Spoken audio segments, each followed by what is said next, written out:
సొంత మీడియా కూడా ఉంది కాబట్టి వేసేసారు. సొంత మీడియాలు వీటితోనే కదా ఇబ్బంది అంతా. రైట్. పట్టాభి గారు, అంబటి రాంబాబు గారు ఆణిముత్యం ఒకటి చెప్తా. ఇప్పుడు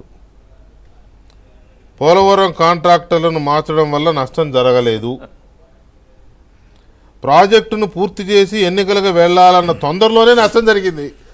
ఇదండి ఆణిముత్యం.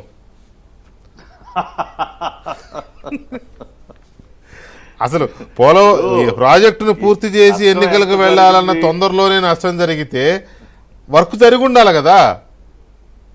వర్క్ జరగలేదు, నష్టమే జరిగిపోయింది, మొత్తం ఉన్నది పోయింది. నష్టం ఎంత జరిగిందనేది మొన్న మేము విడుదల చేసినటువంటి శ్వేతపత్రంలో అంకెలతో సహా మేము ప్రజల ముందు ఉంచాం.